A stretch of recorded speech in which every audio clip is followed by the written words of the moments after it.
How'd it go? How'd it go? How'd it go? It was good. But that's not why I needed you to get on the phone with me. It's all I want to know about. Now, I know, but I'm a little bit freaked out, and we can have that discussion later, but I have to be your boss for a second. Do you need me to quit? What? You keep telling me not to make you fire me. Okay. So I figure it's my job, part of my job at least, is to be aware when it's time to quit. What is wrong with you? I'm trying to do this right. I've never had a job before. The reason that people can usually casually joke about getting fired is because it's way harder to do than they imagine. Huh. I think most people might be actually a little bit afraid that they could get fired. No. But this is actually a serious topic, and I strongly suspect that you're going to want to argue with me on it. And so I'm going to preface it by saying, please don't make me fire you. With the understanding that you will tell me if I ever need to quit. Fine. Okay. Here's the thing. There's a thing. There is a thing, and here it is. You need to take down your pronouns. What? It's been bugging me since yesterday. I have no idea what you're talking about. After your name on Zoom. Oh, what? I mean, it's funny. I get that it's funny. I do. And you want me to take it down even though it's funny? Have you met me? Daniel, there are people in my writer's room who use the pronouns on their ID. They take them very seriously, and they would almost certainly see it as an attack. Oh, for fuck's sake. Daniel. They're not pronouns. It's a conjunction and an adverb. Daniel. I'll take them down. Thank you. No lecture, no pithy aphorisms. What? Corporate PC censorship, First Amendment rights, comedy first, safety second, other people's feelings last. None of that. Yes, all of that. But if Marty or Kai's feelings get hurt, that's a huge pain in your ass, right? Very yes. Okay. But only because you acknowledged they were funny. I would have gone with yes and. Oh, nice. When did you get all grown up about this stuff? When I realized how much you're paying me. It's guild scale plus 10. It's ridiculous. If I don't make you fire me, I can be completely out of debt in like 4 months. Also, the last time you called me on something like that, you might have saved my career. What? Or my soul. Way more, really, my soul. I have absolutely zero idea of what it is we're talking about. One time I'm going with 1993. Oh, I was a kid in 1993. Yes, you were a kid. You fixed a terrible, terrible joke that I was doing. I don't remember this at all. Yeah, you were a kid. You came to see me at a coffee house gig in New York. Oh, yeah, no, I remember that part because I remember not telling mom and dad where I was going. Afterward, we hung out for a while with the comics, and then instead of going out with the other guys or heading up to the Improv for more stage time, I escorted you home on the subway. And you called me out for a homophobic joke I had been doing for 2 years on the road. How did you not kill me? Oh, I felt awful. As soon as I heard you, while I heard you saying it, I knew you were right. It's a joke to this day. If I happen to think about it while I'm shaving, I flinch and cut myself. On purpose? No. Oh, okay. What was the joke? Crap. It was an offhanded thing I said on stage one night about gays in the military, and it got a laugh. No, wait, I remember. You had a great gays in the military joke. Yeah, that was your doing. I had been saying it's bad enough you're stuck in a foreign land where people want to kill you all the time. Now you got to go to sleep worrying about who's messing around in your foxhole. Ew. Yeah. That night, it really struck you as mean. And I told you that as you were coming off stage. Wow, that seems just a little bit self-involved. Oh, put a pin in that, would you? So, You pointed out, in what did not seem a particularly self-involved fashion, that the joke supported an argument that you hoped I did not agree with. And I assured you that that was the case, and I think I apologized a lot. And then the next day, I wrote the joke you're thinking of. You're in a foxhole under heavy fire. Don't you think the guy next to you is more likely to save your life if he's in love with you? I mean, it's a better joke. Yeah. And I had arguments with other comics for months. I was building on all these clever tags. I don't care what he thinks he's saving my ass for, as long as it's getting saved. My life is on the line. I want to be the most popular guy in the barracks. I was building all these tags. I was working up the bit. It wasn't getting as big a laugh as the easy bigot innuendo. And if you've ever had a bigot innuendo, you know how painful that can be. Yes! So for years, I'm arguing that it's a better joke even though it doesn't get the bigger laugh. And a whole bunch of comics thought I was an idiot. I fucking hate comics. Yeah, okay. But then the culture changed. The joke, if he's in love with you, it got me an applause break on television, and the tags let it turn into one of the strongest bits in my act for years, through all of Don't Ask, Don't Tell, well into Obama, until the conversation shifted to gay marriage. Then I had to write new things. Why are we doing the academic historical review of the wokeness of your jokes? I was giving you credit where credit is due, but it turns out you didn't even remember it, so I didn't have to. Well, then thank you. You also wrote me a joke that night, and it was fucking awesome. No shit. What? What joke? Oh God, the only thing I remember is that you were doing this whole series of ultra current political jokes. And then suddenly you had this long run on condoms that was hilarious, but just seemingly came completely out of nowhere. And suddenly it felt like you just spent all day thinking about the news and condoms. Not sex, just condoms. What's funny is that that's what the joke was. Right after the show, one of the comics said, "Dude, what's with all the condom jokes?" And without missing a beat, you said, "They're topical. You apply them directly to the penis." And I'm outside a coffee house. I'm getting stoned with all these grown-up comics, and my little sister was the badassest wit in the room. Oh, God, tell me just now. Okay, tell me how it went. Oh, I don't know. She's weird. She's very brave. Huh? Yeah. What? Nothing. Tell me more about that.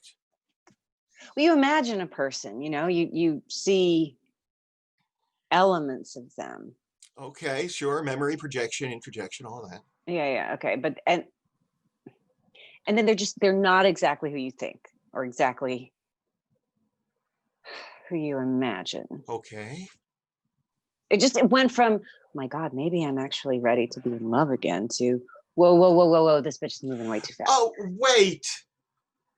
I mean, look, if there were not a pandemic on, she would have pulled up in a U-Haul. I think we're having two different conversations. Also, I feel really guilty. You're talking about Robin Heller. Yeah. But also there was this woman from the network. What? She's a lawyer. Okay. When there was a vibe. Okay. This isn't what I wanted. I mean, would I be betraying everything I've ever stood for if I fell for a corporate lawyer? I don't know. How would you feel about her messing around in your foxhole? Daniel, ew. Mom said you Zoomed with her. What? That's what I wanted to hear about, not your weird lesbian eroto ambivalence. Oh, right. Yeah. No, she was very excited to both Zoom with me as a verb and to use the Zoom with me, a noun, forever demanding, it seems, an article. Yes, and it has to be used both times, and the article is not consistent. She wants to always Zoom with me on the Zoom. And other times she wants to Zoom with me for a Zoom. And yet, no matter how few or too many times the word Zoom is said, it's always fucking interminable. How was it? I was really mean to her. I'm sure she wasn't listening. She was doing the day's proof of how she's not an alcoholic. Was it based on time? Because there was once she explained to me that she'd had a really silly day, because she'd been on the phone with someone in Paris when it turned 5 o'clock at their end of the line. Oh no! This was about quantity. While she refilled a half full glass. She doesn't see it as half full; she sees it as half refillable. Yes. While she was refilling it, she told me that she only has 2 drinks a day because the third one will just knock her out, sometimes in the bathroom. Oh, nice. Wow. Yeah. And I said, wait, so your proof that you are not an alcoholic is that you only drink 2/3 of the way to a blackout every day. Did you really? No. Oh. Yeah. She has been watching the show. I know. You knew that? She's really excited about it. Why didn't you tell me that? She wanted to tell you. She gave me notes. Of course she did. But I have figured out what I need to do with Noreen storyline. Oh, good. She's been shorted in the series, I think. I didn't know why she was interesting. Neat. You okay? Yeah. I'm not dying. You dying? No, I mean, you talked to Mom. She's been watching the show. She gave you notes. You know what you have to do with Noreen. Are you okay? Yeah. I think I am. Yeah, I think so too. So there's a Robin and there's a corporate lawyer. Zoe. Okay. That's her name. Yeah. I just think something is finally opening up. You think? I think I'm okay. Is that weird? It is so weird. It just really is. So wait, pull the pin because I got to get back to work. What pin? You said you put a pin in something earlier, and I said I've got to get back to work. But what I actually meant was you've got to get back to work because you owe me lines. You're putting together alts for the third. Right. Third act of the episode. Yeah. Right. Sorry, the pin. 4? There was a pin. Yeah. We were teenagers on the subway. I was telling you how to rewrite. You were a teenager. I was no longer a teenager. I was no longer a teenager. I know what we're talking about. That's not the pin. Right? You were afraid you'd been self-involved. Right. Okay. Mom told us we were self-involved. Both of us. A lot of times. Mom. Our mother. Yes. Once she screamed it at me. Anytime we needed anything and she was busy with something of her own, it was her go-to insult if we interrupted her because we needed attention or food or something. I spent half my adult life thinking I was incredibly self-involved. And then one afternoon I had this breakdown. I called you to ask. Yes. Do you know what I'm talking about? I do know what you are talking about. Did you finally figure that out? What? Oh, wait, we might be having 2 separate conversations. Go ahead. What? No, go ahead. I had just booked my very first headlining gig in Las Vegas showroom. And I called her up because it's my mom and I wanted her to be excited for me and with me. And she told me that I was selfish and the most self-involved person she'd ever met because she was right in the middle of alphabetizing the magazines and deciding which ones to throw out finally. Wow. See, she didn't tell me that part. Yeah, she just screamed at me for, I don't know, minutes until I hung up without saying goodbye. Did you really?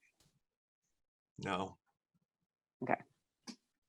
But then I stewed for like an hour. I remember talking to myself all the way down to my dealer's place in Hollywood. I bought an eighth. I got really stoned, and then eventually I called you to ask if you thought I was the most self-involved person you'd ever met. Yes. And you were incredibly sweet and soothing. And then I got off the phone and I realized I hadn't heard anything about you. I hadn't asked about school or Michelle or anything. Just me. Okay, yes, I do. I remember that day. I'm sorry. Mom also called me while you were presumably driving to your dealer's house. No shit.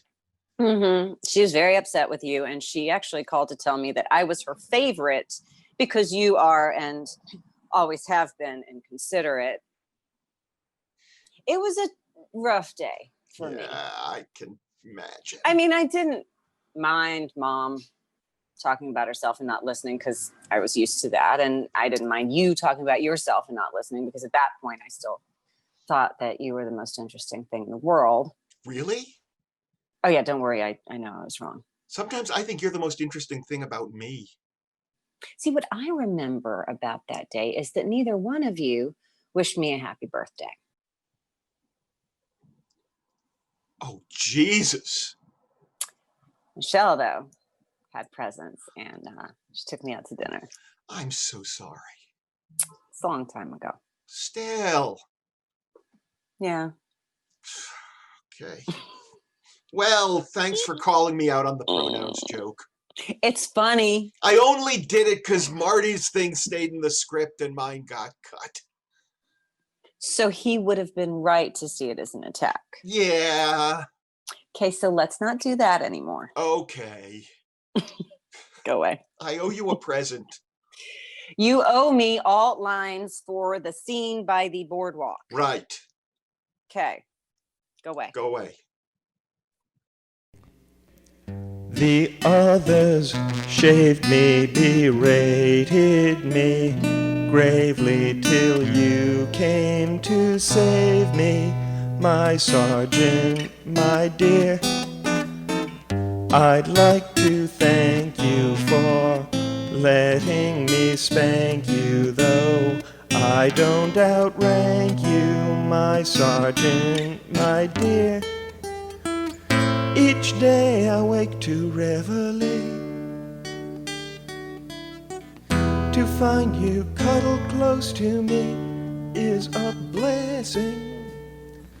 You'll have to pardon my unseemly hard-on while I'm in your squadron, my sergeant, my dear.